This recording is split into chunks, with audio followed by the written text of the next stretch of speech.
मराठा आंदोलकांनी राज्य सरकारला दिलेली जी मुदत आहे त्याबद्दलची दोन मतमतांतर होती. एक तर 24 डिसेंबर असं म्हटलं जात होतं आणि दुसरं 2 जानेवारी असं म्हटलं जात होतं.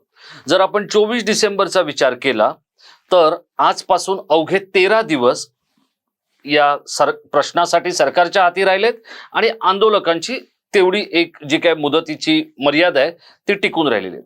पण हे सगळं होत असतानाच जे मराठा आरक्षणासाठीचे जे अग्रणी आहेत किंवा ज्यांच्या आंदोलनामुळे हे सगळं झालंय ते मनोज जरांगे पाटील हे राजकीय सगळ्या तटबंदीमध्ये घुसलेत का?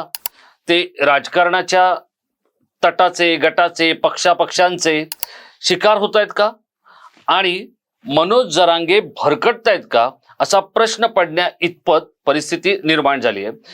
त्यांचा भाजपच्या नेत्यांनी समाचार घ्यायला सुरुवात केलाय आणि त्यामुळे हे आंदोलनाचं जे संपूर्ण मराठा आंदोलनाचं किंवा मराठा आरक्षणाचं जे प्रकरण आहे ते काहीच जरांगेंच्या हातून जाणार का असा प्रश्न निर्माण झाला. तो थेट रविवारी काय घडलंय ते मी आपल्याला सांगणार आहे.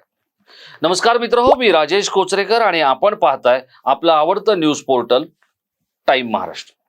मित्रहो, रविवारी नांदेडला मनोज जरांगे पाटील यांनी एक गोष्ट बोलून दाखवली जे ते नेहमी बोलून दाखवत आहेत.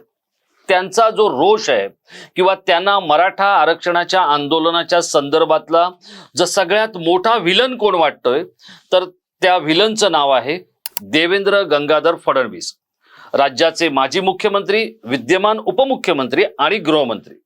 देवेंद्र फडणवीसांनी एक आदेश दिला आणि अंतरवाली सराठी इथे मराठा आंदोलकांवर लाठीचार्ज करण्यात आला अशा स्वरूपाची माहिती समोर आली आणि ती माहिती माध्यमांपर्यंत आणि महाराष्ट्रापर्यंत जर कोणी पोहोचवली असेल तर ती मनोज जरांगे पाटील यांनी.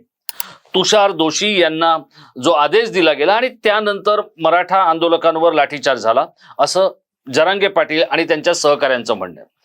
तर राज्य सरकारचं आणि गृह मंत्रालयातील वरिष्ठ अधिकाऱ्यांचं, पोलीस अधिकाऱ्यांचं आणि देवेंद्र फडणवीस, छगन भुजबळ यांचंही म्हणणं असं आहे की हा जो काही सगळा प्रकार घडला त्यामध्ये पोलिसांवरही हल्ला झालेला आहे, 70 पोलीस जखमी झालेत असं छगन भुजबळ यांनी म्हटलेलं. हे सगळं आपल्याला माहिती आहे, आपण ते या आधी ऐकलंय. पण आता गडबड काय झाली आहे की हे सगळं होत असताना सरकारला जी काही कालमर्यादा दिलेली आहे ती 24 डिसेंबरला संपेल असं जरांगे पाटील यांच्या बाजूने सांगितलं जात आहे. तर सरकारच्या बाजूने ती कालमर्यादा 2 जानेवारीची ठरवण्यात आलेली आहे किंवा ती मानण्यात आलेली आहे. पण असं असताना देवेंद्र फडणवीसांना व्हिलन बनवण्याचा प्रयत्न हा जरांगे पाटलांनी सुरू केलाय आणि त्यामुळे देवेंद्र स्क्वॉड जो आहे किंवा देवेंद्र फडणवीस यांचे जे समर्थक आहेत, जे आमदार आहेत, ते आता हिरिहिरीनं पुढे आलेले आहेत आणि त्यापैकीचे 2 आमदार हे थेट जरांगेंना भिडण्यासाठी तयार झालेत. त्यातले एक आहेत नितेश राणे, ते आपल्या आक्रमक स्वभावाप्रमाणे आणि आपल्या आक्रमक वृत्तीप्रमाणे पुढे आलेले आहेत. आणि दुसरे आहेत देवेंद्र फडणवीस यांचे राजकीय हनुमान असलेले प्रसाद लाड. हे दोघंही काय म्हणाले ते आधी आपण बघूया. मनोज जरांगे पाटलांना पहिल्या दिवशी स्पष्ट केलेलं की देवेंद्र फडणवीसजींवर तुम्ही टीका कराल तर आम्ही कधीही सहन करणार नाही. मग आम्हालाही तुमच्या डोक्यामध्ये विष कोण टाकतं आहे, तुमची भाषणं कोण लिहून देतं आहे, तुमच्या तोंडी मुस्लिम आरक्षणाची भाषा कोण करायला लावतं आहे, तर याची आम्हाला पुराव्यासकट यादी काढायला लागेल. मराठा आरक्षण बद्दल बोलत राहाल तर आम्ही तुमचं स्वागतच करू. पण ज्या देवेंद्र फडणवीस यांनी मराठा समाजाला टिकणारं आरक्षण दिलं, असंख्य मराठा समाजासाठी योजना जाहीर केल्या, त्यांच्या विरोधात अगर तुम्ही भूमिका घ्यायला सुरू कराल तर गाठ या मराठ्यांची आहे, ह्याची हे लक्षात राहून दे. जरांगे पाटील, आपणाला मी सांगितलं होतं की राजकीय भाष्य करू नका आणि देवेंद्रजींवरती तर बिलकुल भाष्य करू नका. आपण एक गोष्ट चुकताय, आपण आता राजकीय भाषा करायला लागले. लेकरू लेकरू म्हणत आता राजकीय ढेकरू द्यायला तुम्ही चालू केले. मला वाटतं की हे योग्य नाही. ज्या माणसाने 2018मध्ये मराठ्यांना आरक्षण दिलं, आरक्षण कोणामुळे गेलं हे देखील संपूर्ण महाराष्ट्राला माहिती आहे आणि आपला राजकीय बोलवता धनी कोण आहे तेही आम्हाला माहिती आहे. त्यामुळे ज्या पद्धतीमध्ये मांजरासारखे डोळे बंद करून दूध पिताना जग बघत असतो तसं आपल्यालाही जग बघतंय. मला राजकारणात यायचं नाही, मला फक्त समाजासाठी करायचं आहे, मला लेकरांसाठी करायचं आहे, आम्हालाही लेकरांसाठीच करायचं आहे. पण आम्हाला 100% सुरक्षित असं आरक्षणाची भाषा करायची आहे आणि आम्ही सातत्याने तुमच्याबरोबर होतो. पण मी पुन्हा तुम्हाला सांगतो, फडणवीसांवरती बोलत असताना त्यांचं कार्य, त्यांचं योगदान, राज्यासाठीचं योगदान, या सर्व गोष्टी लक्षात घ्या, अभ्यास करा आणि त्यानंतर बोला. आता आपण पाहिलं की या दोन्ही आमदारांनी देवेंद्र फडणवीस यांच्या विरोधात बोलणाऱ्या जरांगे पाटलांचा चांगला समाचार घेतलाय. आता जरांगे पाटील हे काय करतायत तर ते भाजप आणि शिवसेना असा भेद करण्याचा किंवा असा पक्षभेद करण्याचा प्रयत्न करतायत असं दिसतंय. कारण त्यांनी आता आणखी एक कार्ड टाकलंय. ते असं म्हणाले की मराठ्यांना आरक्षण हे मराठा असलेले मुख्यमंत्री एकनाथ शिंदेच देऊ शकतात. आता हे सरकार आहे 3 पक्षांचं. या 3 पक्षांपैकीचा एक पक्ष आहे भाजप, ज्याचे नेते आहेत उपमुख्यमंत्री देवेंद्र फडणवीस. दुसरा पक्ष आहे शिवसेना, त्याचे नेते आहेत एकनाथ शिंदे जे स्वतः मुख्यमंत्री आहेत, स्वतः मराठा आहेत. तिसरा पक्ष जो आहे तो आहे राष्ट्रवादी, त्याचे नेते आहेत अजित पवार जे स्वतः मराठा आहेत. त्यामुळे सरकारचे जे 3 प्रमुख आहेत त्यापैकी 2 मराठा आहेत आणि 1 ब्राह्मण आहेत. त्यामुळे आता हा जो सगळा वाद आहे जो जरांगे पाटलांनी एका नव्या वळणावर नेलाय की तो म्हणजे शिवसेना आणि भाजप यांच्यामधला. आता ह्या सगळ्या वादामध्ये काय होईल, जर सरकारला निर्णय घ्यायचा असेल तर तो एकटे शिंदे घेऊ शकतील का, तर घेऊ शकणार नाहीत. एकटे अजित पवार घेऊ शकतील का, तर ते घेऊ शकणार नाहीत.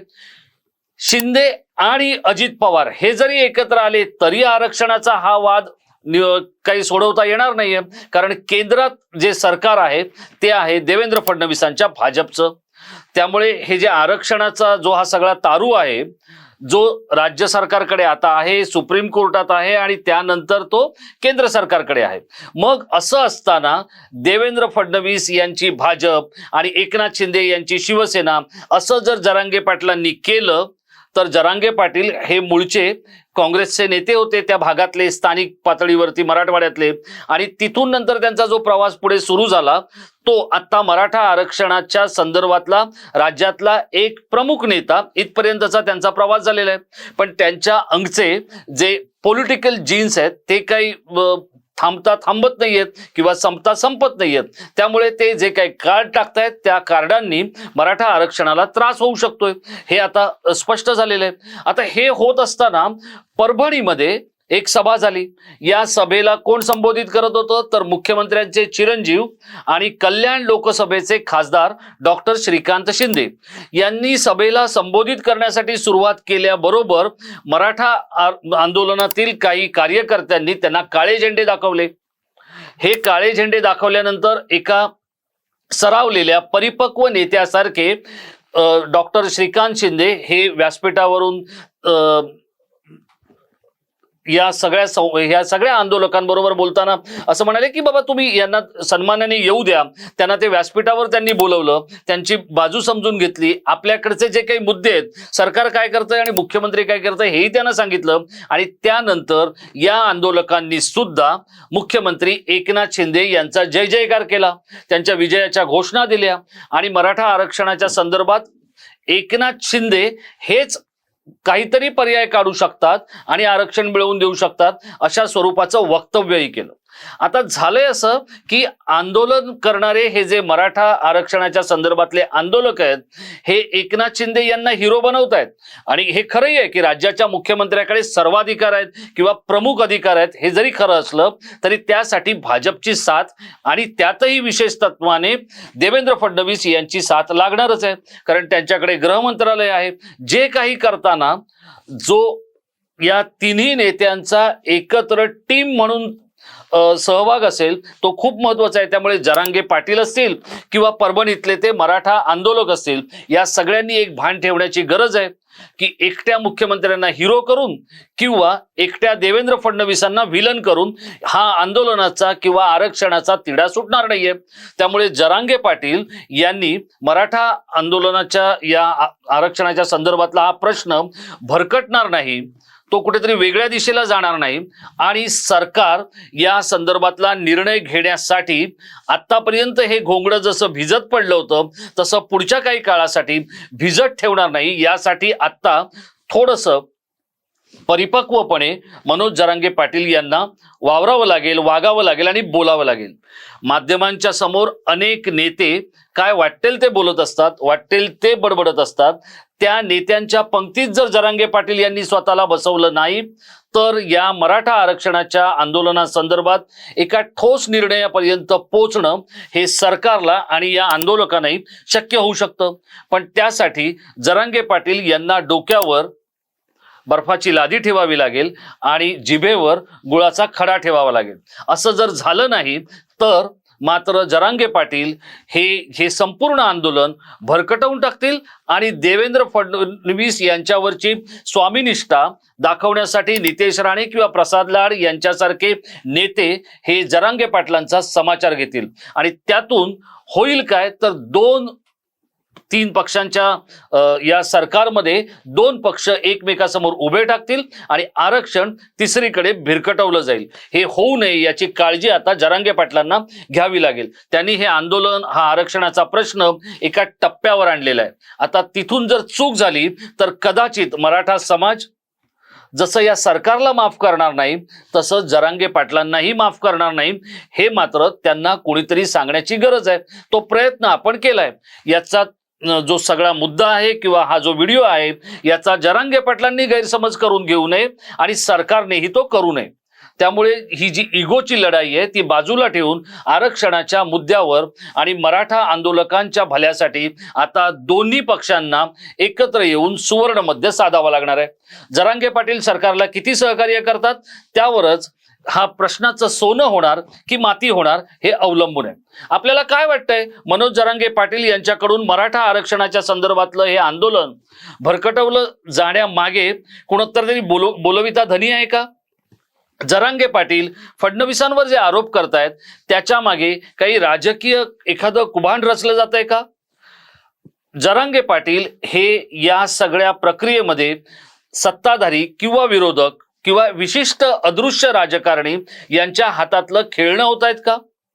एकटे एकनाथ शिंदे मराठा समाजाला आरक्षण देऊ शकतात का? आपल्याला काय वाटतंय आपण आमच्या इनबॉक्समध्ये व्यक्त व्हा आणि आपली जी काही मतं आहेत ती स्पष्टपणे आमच्यापर्यंत संसदीय आणि सुसंस्कृत शब्दांमध्ये पाठवा. त्यावर आपण नक्की एक वेगळं विवेचन करण्याचा प्रयत्न करू. हा व्हिडिओ आपण मित्रहो शेवटपर्यंत पाहिला त्याबद्दल आपल्याला खूप खूप धन्यवाद.